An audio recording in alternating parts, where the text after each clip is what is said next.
Hi, ಎಲ್ಲರಿಗೂ ನಮಸ್ಕಾರ. ಪ್ರೀತಿಯ ಸ್ವಾಗತ ಆಯುಷಿ ಕ್ರಿಯೇಷನ್ ಚಾನೆಲ್ಗೆ. ಇವತ್ತಿನ ವಿಷಯ ಏನು ಅಂದ್ರೆ RRB ರಿಕ್ರೂಟ್ಮೆಂಟ್, RRB ನೇಮಕಾತಿ 2025. ಈ ಹುದ್ದೆಗೆ ಅಪ್ಲಿಕೇಶನ್ ನ ಆರಂಭದ ದಿನಾಂಕ, ಕೊನೆಯ ದಿನಾಂಕ ಮತ್ತೆ ಏನೆಲ್ಲ ಇಂಪಾರ್ಟೆಂಟ್ ಪಾಯಿಂಟ್ಸ್ ನ ಅಪ್ಡೇಟ್ ಮಾಡಿದ್ದಾರೆ ನೋಡ್ಕೊಂಡು ಬರೋಣ ಬನ್ನಿ. ಅದಕ್ಕಿಂತ ಮುಂಚೆ ನೀವೇನಾದ್ರೂ ನನ್ನ ಚಾನೆಲ್ನ ಇನ್ನೂ ಸಬ್ಸ್ಕ್ರೈಬ್ ಮಾಡಿಲ್ಲ ಅಂದ್ರೆ ಪ್ಲೀಸ್ ಸಬ್ಸ್ಕ್ರೈಬ್ ಮಾಡಿ, ಲೈಕ್ ಮಾಡಿ, ಶೇರ್ ಮಾಡಿ ಮತ್ತೆ ಕಮೆಂಟ್ ಮಾಡೋದಂತೂ ಮರಿಬೇಡಿ. Okay, now let's start the video.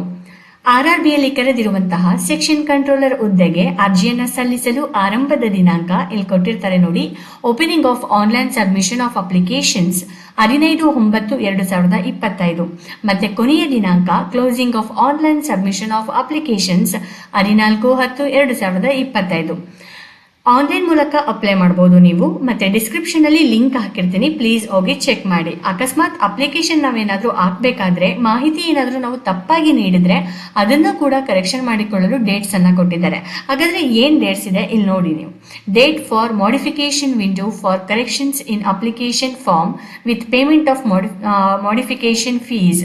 Please note, detail filled in create an account form and choose an RRB cannot be modified.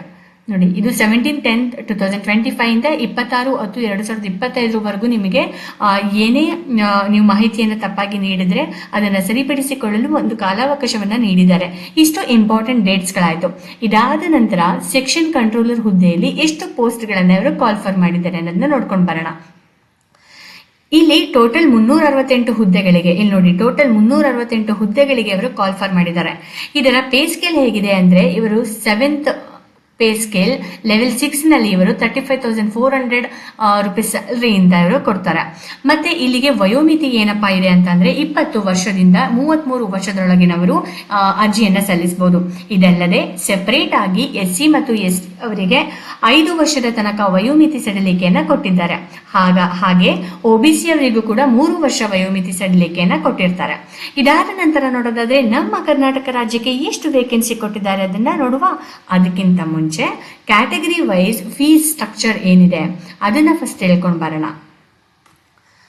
ನೀವು ಇದನ್ನ ಒಂದು ಪ್ರಿಂಟ್ಔಟ್ ತೆಗೆದು ನಿಮ್ಮ ಹತ್ರ ಇಟ್ಕೊಂಡ್ರೆ ಅದು ತುಂಬಾ ಯೂಸ್ಫುಲ್ ಆಗುತ್ತೆ ನಿಮ್ಗೆ. ಫಸ್ಟ್ ಒಂದು ಪ್ರಿಂಟ್ಔಟ್ ತಗೊಂಡ್ಬಿಡಿ, ಇಟ್ಕೊಂಡ್ಬಿಡಿ ನಿಮ್ಮ ಹತ್ರ. ಫೀಸ್ ಓಕೆ, ಇಲ್ಲಿ ನೋಡಿ, ಇಲ್ಲಿ ಕೊಟ್ಟಿದ್ದಾರೆ examination fees. Candidates applying for the post in the CN have to pay the prescribed fees as per their category detailed ಬಿಡು.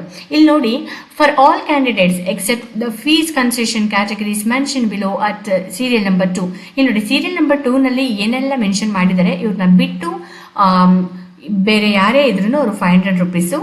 ಮತ್ತೆ ಸೆಕ್ಷನ್ 2 ನಲ್ಲಿ ಕೊಟ್ಟಿದ್ದಾರಲ್ಲ, female, transgender, ex service man candidates and candidates belonging to SC ST minority communities, economically backward class, PWBD candidates ಇವರಿಗೆಲ್ಲ 250 rupees ಇರುತ್ತೆ. ಇವ್ರನ್ನ ಬಿಟ್ಟು ಇನ್ಯಾರಿದ್ದಾರೆ ಅವರಿಗೆಲ್ಲ 500 rupees charge ಆಗುತ್ತೆ.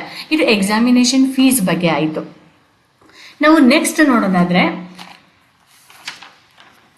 ನೆಕ್ಸ್ಟ್ ಸೆಲೆಕ್ಷನ್ ಪ್ರೋಸೆಸ್ ಹೇಗಿರುತ್ತೆ ಅಂದ್ರೆ ನೆಕ್ಸ್ಟ್ ಆಯ್ಕೆ ವಿಧಾನ ಹೇಗಿದೆ ಅನ್ನೋದನ್ನ ನೋಡ್ಕೊಂಡು ಬರೋಣ ಬನ್ನಿ. ಇವರು 4 ವಿಧಾನದಲ್ಲಿ ಆಯ್ಕೆಯನ್ನ ಮಾಡ್ಕೊಳ್ತಾರೆ. ಅದರಲ್ಲಿ single stage computer based test ಅಂತ ಇರುತ್ತೆ, ಮತ್ತೆ ಆನ್ಲೈನ್ ಟೆಸ್ಟ್, ಅದು ಹಂಗಂದ್ರೆ ಅದು ಆನ್ಲೈನ್ ಟೆಸ್ಟ್ ಇರುತ್ತೆ. ನೆಕ್ಸ್ಟ್ CBAT ಇರುತ್ತೆ, ಡಾಕ್ಯುಮೆಂಟ್ ವೆರಿಫಿಕೇಶನ್ ಇರುತ್ತೆ, ಮತ್ತೆ ಮೆಡಿಕಲ್ ಎಕ್ಸಾಮಿನೇಷನ್ ಇರುತ್ತೆ. ಅದಾದ ನಂತರ ಪರೀಕ್ಷೆ ಬರೆಯುವುದಕ್ಕೆ ಕಾಲಾವಕಾಶ ಅಂತ ಕೊಟ್ಟಿರ್ತಾರಲ್ಲ, ಟೈಮಿಂಗ್ಸ್ ಅಂತ ಕೊಟ್ಟಿರ್ತಾರಲ್ಲ, ಆ ಟೈಮಿಂಗ್ಸ್ ಹೇಗಿದೆ ಅಂತ ನೋಡೋದಾದ್ರೆ ಟೋಟಲ್ ಇವರು 120 ನಿಮಿಷ ಕೊಟ್ಟಿರ್ತಾರೆ. ಅಂದ್ರೆ 100 ಮಾರ್ಕ್ಸ್ಗೆ 120 ನಿಮಿಷ ಈ ತರ ಕೊಟ್ಟಿರ್ತಾರೆ ಅವರು ಟೈಮಿಂಗ್ಸ್ನ. ಬೆಸ್ಟ್ ಸರ್ಚ್ ಹಾಕ್ಬಿಟ್ಟು ನೋಡಿ.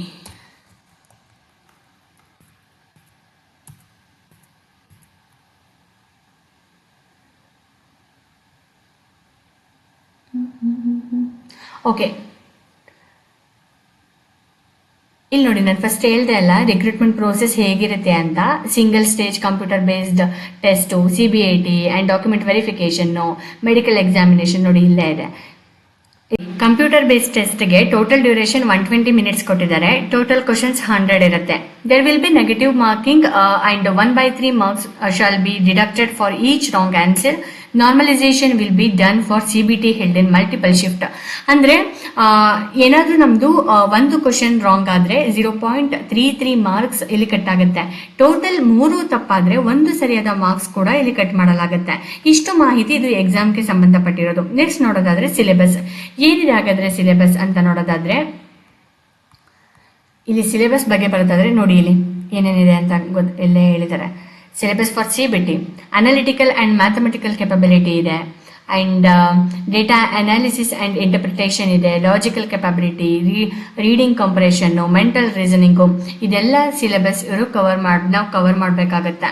ಮತ್ತೆ ಇಲ್ಲಿ ಇನ್ನೊಂದೇನಪ್ಪ ಅಂತಂದ್ರೆ ಟೋಟಲ್ 120 ಮಿನಿಟ್ಸ್ ಇರುತ್ತಲ್ವಾ. ಅನಾಲಿಟಿಕಲ್ ಅಂಡ್ ಮ್ಯಾಥಮೆಟಿಕಲ್ ಕೆಪಬಿಲಿಟಿಗೆ 60 ಮಿನಿಟ್ಸ್ ಈ ತರ ನಾವು ಡಿಸ್ಟ್ರಿಬ್ಯೂಟ್ ಮಾಡ್ಕೋಬೇಕಾಗತ್ತೆ.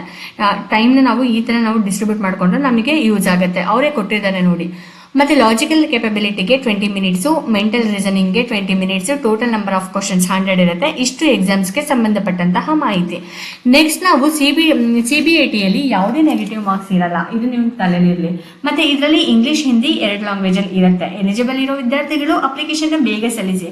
ಕರ್ನಾಟಕದವರು www.rrbnc.gov.in ಈ ವೆಬ್ಸೈಟ್ಗೆ ಭೇಟಿ ನೀಡಿ ಇಲ್ಲಿ ನೀವು ಅಪ್ಲಿಕೇಶನ್ ಹಾಕಬಹುದಾಗುತ್ತೆ. ಈ ಹುದ್ದೆಗೆ ವಿದ್ಯಾರ್ಥಿ ಏನಿದೆ ಅಂದ್ರೆ ಪದವಿ ಪಡೆದ ಯಾವುದೇ ಅಭ್ಯರ್ಥಿಗಳು ಅರ್ಜಿಯನ್ನು ಸಲ್ಲಿಸಬಹುದು.